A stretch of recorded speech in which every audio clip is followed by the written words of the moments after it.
was that any fraud or even attempt at it can be detected or found out sooner or later because of the auditability of the system.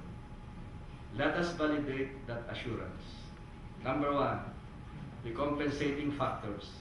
I believe that the source code is clean, based on the favorable endorsement of the AES by the Technical Evaluation Committee, which is one of the few sources of forthrightness on the side of the government. I also inquired from my sources about SysTest and got a favorable assessment despite its checkered history. But the text endorsement was conditioned on the adoption and implementation of 30 compensating factors to assure that the AES can, quote, securely, accurately, and properly be used in the elections, unquote. Unfortunately, the text says that there is no feedback or documentation if in fact these were all adopted or implemented, except an en banc resolution of the COMELEC dated March 11, 2010, directing the Project Management Office to do it. Thus, a documentary trail to determine what compensating factors and safeguards worked or did not work is not yet available. Even the recent Supreme Court decision to open the source code to review has still not been implemented, although from what I know, the remaining issue of confidentiality is really solvable with some flexibility on the part of the parties. And I wish that the parties can set aside other considerations than public interest so that the review can finally be done. Number two, the random manual audit. At the outset, I must say that despite my earlier support for a proposal for a parallel manual count, I did not go along with it in the final appeal because I think that the COMELEC had valid reasons for its denial. The debatable assumption that a manual count is always accurate than an automated count, and there is confusion that might result from it, and also the lateness of the hour to implement it. But the main argument of the COMELEC against the parallel manual count was the presence of the random manual audit. And that, I'm sorry to say, was a failure. In the first place, the chair of the committee, Technical Working Group Random Manual Audit, is a statistical illiterate like me and should have realized her limitations. Secondly, she compromised on the use of the RMA for proclamation purposes against her earlier commitment in the interest of a harmonious relationship with the COMELEC.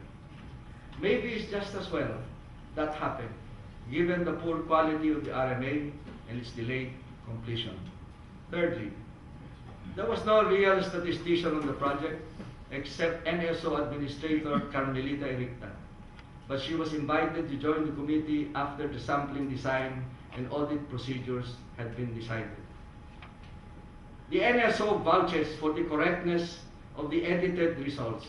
Edited because the raw data, according to NSO, needed to be edited because of the many mistakes due mainly to lack of training.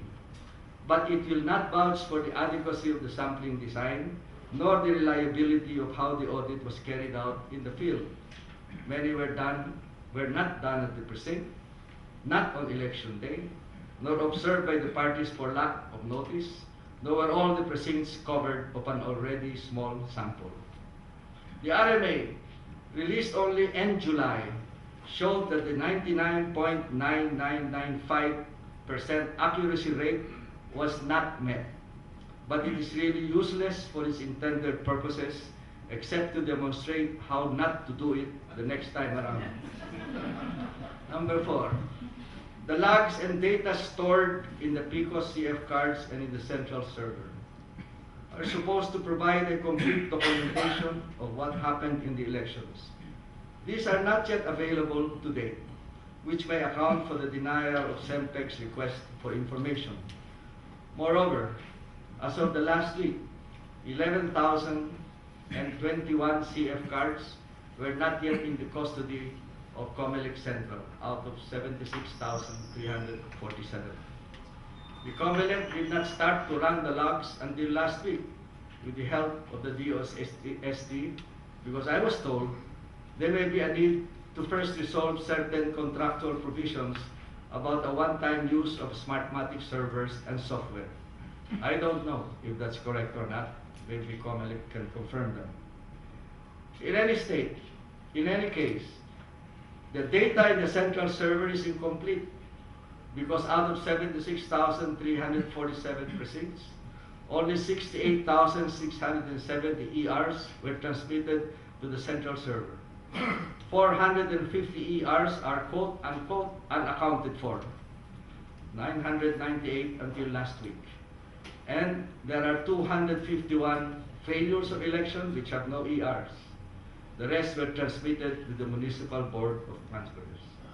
It still remains, and I don't know if this has to be verified, if the 251 failures, the 262 precincts with this fielding and testing data, the 450 unaccounted for, and both balances of the lower thresholds for transmission were included in the presidential and vice presidential canvassing. Maybe the COMELEC can clarify that as well. The 90.35 unofficial electronic count and the delayed reconciliation of data on the 3 servers would have been a significant underperformance of transmission and would have been useless had the presidential elections been closer. The PPCRV parallel count was also useless. It only encoded 53,000 ERs, equivalent to a 69% accomplishment rate, the lowest in the history of unofficial parallel counts in the country. It may well be that the audit logs of the central server, as well as validated by the data in the CF cards, will ultimately ensure the auditability of the automated elections. Morning.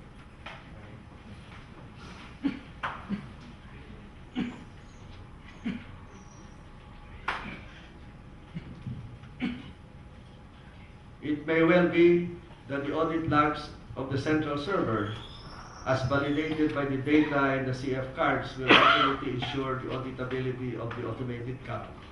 But to do that, the logs, the data, and the CF cards have to be secured in the first place.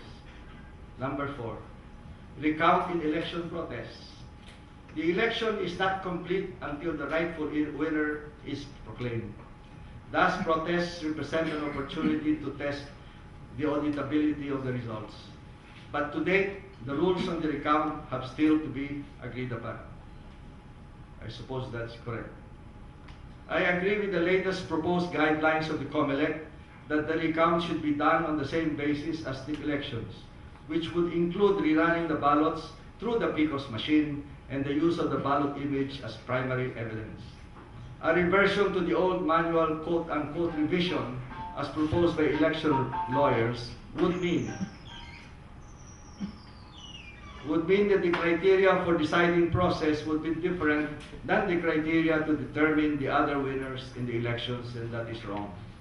It is the jurisprudence that should adapt to the new system and not the other way around.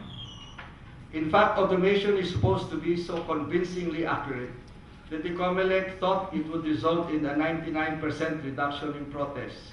At least that is what a former commissioner said in a recent Cebu group focused discussion among judges and lawyers. But the number of protests at the COMELEC and the House Electoral Tribunal are higher in 2010 than 2007. 96 versus 73 in the COMELEC, 62 versus 49 in the House. And then there is the vice presidential protest of former Senator Manuel Rojas, which has asked for a complete forensic examination of the whole system before any recount is started. In view of all the foregoing, our only verdict on the Smartmatic assurance of a complete auditability of the system is that it clearly is a failure at this time. Governance problems. 24 years ago, after democracy was restored in our country, we should be harder on ourselves in determining how truly